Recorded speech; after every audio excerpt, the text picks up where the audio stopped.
Indian HP, Bharat തുടങ്ങിയവയുടെ gas സിലിണ്ടറാണ് നമ്മളുടെ വീടുകളിൽ നമ്മൾ ഉപയോഗിക്കുന്നത്. ഇത്തരത്തിലുള്ള ഗ്യാസ് സിലിണ്ടറുകൾക്ക് മുൻപ് സബ്സിഡി ഉണ്ടായിരുന്നു. എങ്കിലും ഇപ്പോൾ കേന്ദ്ര സർക്കാർ അത് നിർത്തലാക്കുകയും ചെയ്തിട്ടുണ്ട്. എന്നാൽ കേന്ദ്ര സർക്കാരിന്റെ ഏറ്റവും പ്രധാനപ്പെട്ട കുറച്ച് ഇൻഫർമേഷൻ ആണ് ഈ ഒരു വീഡിയോ വഴി നിങ്ങളുമായി ഷെയർ ചെയ്യുന്നത്. അപ്പോൾ എല്ലാവരും ആദ്യം തന്നെ ഈ ഒരു വീഡിയോ ലൈക്ക് ചെയ്തു വെക്കുക. എങ്കിൽ കൂടുതൽ ആളുകളിലേക്ക് ഈ ഒരു വീഡിയോ എത്തിച്ചേരുന്നതായിരിക്കും. ചാനൽ ഇതുവരെ സബ്സ്ക്രൈബ് ചെയ്യാനും ആ ബെൽ നോട്ടിഫിക്കേഷനിൽ ഓൾ എന്ന ഓപ്ഷൻ എനേബിൾ ചെയ്യുവാനും മറക്കരുത്. നമ്മളുടെ അതായത് ഗ്യാസ് കണക്ഷൻ ആരുടെ പേരിലാണോ എടുത്തിരിക്കുന്നത് ആ ഒരു വ്യക്തിയുമായി ബന്ധപ്പെട്ട ഏജൻസിയിലോ അല്ലെങ്കിൽ വരുന്ന വാഹനങ്ങളിലോ ഗ്യാസ് വിതരണ ഏജൻസികളിലോ ഇലക്ട്രോണിക് KYC അതായത് നമ്മുടെ മസ്റ്ററിംഗ് എന്ന് പറയുന്ന സംവിധാനം പൂർത്തിയാക്കണമെന്ന് കേന്ദ്ര സർക്കാരിന്റെ നിർദ്ദേശം വന്നിരുന്നു. ഇത് പൂർത്തിയാക്കിയവർക്ക് ഇനി വിവിധ സഹായങ്ങൾ ആനുകൂല്യങ്ങൾ വരുമെന്നുള്ളതാണ് ഏറ്റവും പ്രധാനപ്പെട്ട സൂചന. അതായത് അത് നിലയ്ക്കപ്പെട്ടിരിക്കുന്ന സബ്സിഡി പോലും ഇനി ലഭിക്കുകയാണ് എങ്കിൽ ഈ ഇലക്ട്രോണിക് KYC പൂർത്തീകരിക്കുന്ന ആളുകൾക്ക് മാത്രമേ എന്ന രീതിയിലേക്ക് കാര്യങ്ങൾ മാറുകയാണ്. യഥാർത്ഥ ഗുണഭോക്താവിന് തന്നെയാണ് ആനുകൂല്യങ്ങൾ ലഭിക്കുന്നത് എന്ന് സ്ഥിരീകരിക്കുവാനുള്ള പ്രക്രിയയാണ് ഈ ഒരു ഇലക്ട്രോണിക് KYC കൊണ്ട് ഉദ്ദേശിക്കുന്നത്.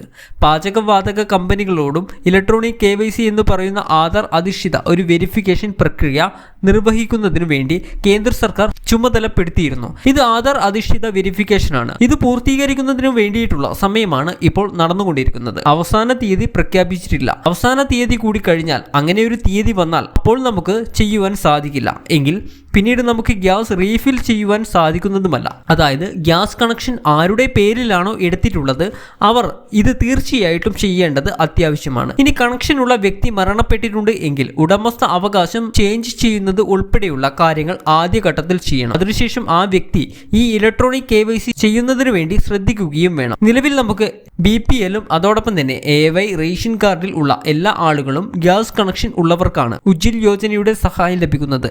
300 രൂപ വീതം ഇവരുടെ ബാങ്ക് അക്കൗണ്ടുകളിലേക്ക് ഒരു വർഷം 12 സിലിണ്ടറുകൾക്ക് എന്ന ക്രമത്തിൽ ഈ ആനുകൂല്യം ഇവരുടെ ബാങ്ക് അക്കൗണ്ടുകളിലേക്ക് കേന്ദ്ര സർക്കാർ നൽകുന്നുണ്ട്. ഓരോ മാസവും ഒരു സിലിണ്ടറിന് 300 രൂപ എന്ന രീതിയിലാണ് സബ്സിഡി നൽകുന്നത്.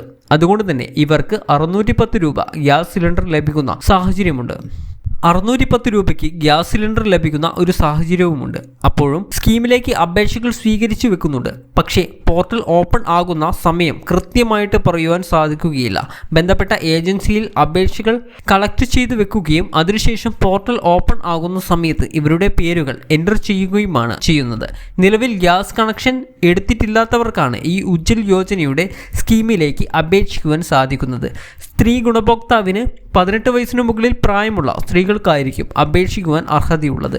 BPL, AY റേഷൻ കാർഡോ ആയിരിക്കണം. ഇനി അതുമാത്രമല്ല, ഇത്തരം റേഷൻ കാർഡിൽ ഉൾപ്പെട്ട ഒരു അംഗങ്ങളുടെ പേരിൽ പോലും ഗ്യാസ് കണക്ഷൻ ഉണ്ടാകുവാൻ പാടില്ല. അതായത് ഇപ്പോൾ നിലവിൽ നമ്മൾക്കൊരു ഇന്ത്യൻ ഗ്യാസ് കണക്ഷൻ ഉണ്ട് എങ്കിൽ HP അല്ലെങ്കിൽ ഭാരത് ഗ്യാസ് കണക്ഷൻ ഉണ്ടെന്നിരിക്കട്ടെ. അങ്ങനെയാണ് എങ്കിൽ കേന്ദ്ര സർക്കാരിന്റെ സബ്സിഡി ലഭിക്കുന്ന ഉജ്ജ്വൽ യോജന സ്കീമിലേക്ക് നമുക്ക് മാറുവാൻ വേണ്ടി സാധിക്കുകയില്ല. ഗ്യാസ് കണക്ഷൻ ഇല്ലാത്ത ഒരു റേഷൻ കാർഡ് ഉടമയ്ക്കാണ് ഇതിലേക്ക് ചേരുവാൻ വേണ്ടി സാധിക്കുന്നത്. അവർക്ക് 300 രൂപ വീതം സബ്സിഡി ലഭിക്കുകയും ചെയ്യും. ഇനി ഈ സബ്സിഡി സ്കീമിൽ ഉപരിയായിട്ട് എല്ലാവർക്കും സബ്സിഡി ലഭിക്കുന്ന, അതായത് ഇപ്പോൾ പാചകവാതകത്തിനൊക്കെ വില കുതിച്ചുയരുന്ന സാഹചര്യത്തിൽ എല്ലാവർക്കും സബ്സിഡി ഏർപ്പെടുത്തുക എന്നൊരു രീതി അത് കേന്ദ്ര സർക്കാർ ചിലപ്പോൾ പരിഗണിച്ചേക്കും. അത് ഇലക്ട്രോണിക് KYC ഒക്കെ പൂർത്തീകരിക്കുന്നവർക്ക് മാത്രമായിരിക്കും ലഭിക്കുകയും ചെയ്യുക. ഈ KYC സമയം അവസാനിക്കാത്തത് കൊണ്ട് തന്നെ നമ്മുടെ ഏജൻസിയിൽ എത്തിച്ചേർന്നോ അല്ലെങ്കിൽ നമ്മളുടെ പാചകവാതക വിതരണ കമ്പനി അവരുടെ വാഹനം നമ്മളുടെ മേഖലകളിലേക്ക് ഗ്യാസ് വിതരണം ചെയ്യുവാൻ എത്തുമ്പോൾ അവിടെ നമുക്ക് സൗജന്യമായിട്ട് ചെയ്യുവാൻ സാധിക്കും.